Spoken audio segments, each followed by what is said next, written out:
खबरों का lunch box. नमस्कार, आदाब, सत श्री अकाल। मैं हूं आपके साथ अभिषेक गुप्ता और आप सुन रहे हैं खबरों का लंच बॉक्स। अब टमाटर के बाद क्या रुलाने जा रहा है प्याज? नोएडा के ट्विन टावर की तरह अब कौन से टावर होंगे ध्वस्त? क्यों बढ़ सकते हैं मसूर की दाल के दाम? ईपीएफओ ने जुलाई में बनाया क्या नया रिकॉर्ड? बताएंगे आपको। और इसके अलावा भी होंगी बिजनेस और पर्सनल फाइनेंस से जुड़ी कई और बड़ी खबरें। तो चलिए खोलते हैं खबरों का लंच बॉक्स। तो लंच बॉक्स के पहले टिफिन में है प्याज। टमाटर के बाद प्याज की महंगाई लोगों को रुलाने आ रही है। इसके महंगे होने की वजह व्यापारियों की हड़ताल है। नासिक के 15 एग्रीकल्चरल प्रोड्यूस मार्केट कमेटी यानी कि एपीएमसी के व्यापारियों ने अपनी अलग अलग मांगों को लेकर बुधवार से अनिश्चितकालीन हड़ताल शुरू कर दी है। उनकी ये हड़ताल महाराष्ट्र के दूसरे हिस्सों में भी होने की आशंका है। इससे प्याज की सप्लाई पर असर पड़ सकता है, जिससे प्याज महंगा हो सकता है। हड़ताली कारोबारियों की मांग को लेकर राज्य सरकार की ओर से अभी तक बातचीत को लेकर कोई पहल नहीं की गई है। प्याज के साथ साथ मसूर की दाल भी आपको रुला सकती है। दरअसल कनाडा के साथ भारत का बढ़ता तनाव आपकी मुश्किल बढ़ा सकता है। कनाडा के साथ राजनयिक तनाव बढ़ने की वजह से वहां के दलहन का आयात प्रभावित होने की आशंका है। खासकर मसूर के इंपोर्ट पर असर पड़ने की संभावना सबसे ज्यादा जताई जा रही है। वित्त वर्ष 2022-23 के दौरान देश में कुल 8.58 लाख टन मसूर का आयात हुआ था, जिसमें से 4.85 लाख टन का आयात अकेले कनाडा से हुआ था। इस साल जून तिमाही के दौरान देश में करीब 3 लाख टन मसूर का आयात हुआ है, जिसमें 2 लाख टन से ज्यादा दाल कनाडा से ही आई है। नोएडा के बाद अब दिल्ली में असुरक्षित करार दिए गए 12 टावर्स को उड़ाया जाएगा। मुखर्जी नगर में सिग्नेचर व्यू टावर्स को गिराने के लिए दिल्ली डेवलपमेंट अथॉरिटी यानी कि डीडीए के अधिकारी ट्विन टावर वाले फॉर्मूले को अपनाने जा रहे हैं। डीडीए के अधिकारियों ने बुधवार को कहा कि मुखर्जी नगर में ढहते सिग्नेचर व्यू टावर्स को सुरक्षित रूप से गिराने का एकमात्र तरीका नियंत्रित विस्फोट ही हो सकता है। इससे पहले टावर्स में रहने वाले लोगों को अपने फ्लैट खाली करने होंगे। डीडी इन टावर्स को गिराने के बाद दोबारा यहां निर्माण करेगा और 3 साल के भीतर उन्हें वापस लाया जाएगा। बताया जा रहा है कि महज 13 साल पहले बने टावर्स खतरनाक हो चुके हैं। किसी दीवार में दरार तो किसी फ्लैट में छत टूट कर गिर रही है।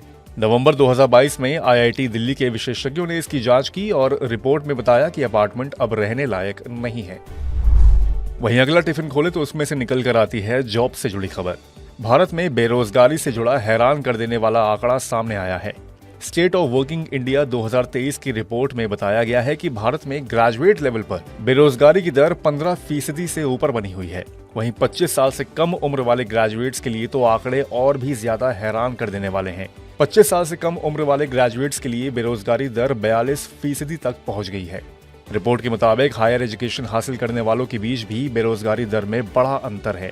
वहीं 25 साल से कम उम्र के शिक्षित युवाओं के लिए बेरोजगारी दर 40% है और 35 साल और उससे ज्यादा की उम्र वाले ग्रेजुएट्स के लिए बेरोजगारी दर 5% से भी कम हो गई है। ये रिपोर्ट अजीम प्रेमजी विश्वविद्यालय की तरफ से पीरियोडिक लेबर फोर्स लेबर 2021-22 के आंकड़ों का हवाला देते हुए पब्लिश की गई है। तो अब खोलते हैं अगला टिफिन। आज यानी 31 सितंबर से ग्रेटर नोएडा में यूपी इंटरनेशनल ट्रेड शो 2023 की शुरुआत हो रही है। ग्रेटर नोएडा के इंडिया एक्सपो मार्ट में इस ट्रेड शो का आयोजन किया जा रहा है। राष्ट्रपति द्रौपदी मुर्मू इसका उद्घाटन करेंगी। यूपी के मुख्यमंत्री योगी आदित्यनाथ भी इस कार्यक्रम में शामिल होंगे। ट्रेड शो में आपको मेरठ से लेकर बनारस तक की झलक दिखेगी। वहीं यूपी के 75 जिलों के खास उत्पादों को एक जगह पर आपको देखने का मौका मिलेगा। न केवल यूपी के खूबसूरत उत्पादों को आप निहार सकेंगे और खरीद सकेंगे, बल्कि टेस्टी खाने पीने की चीजों का भी आप आनंद उठा सकेंगे।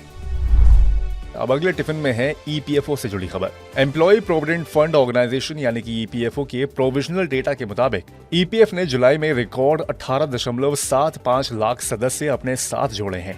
ये अप्रैल 2018 में शुरू किए गए ईपीएफओ पेरोल डेटा के पब्लिशिंग के बाद से सबसे ज्यादा मेंबर जोड़ने का रिकॉर्ड है।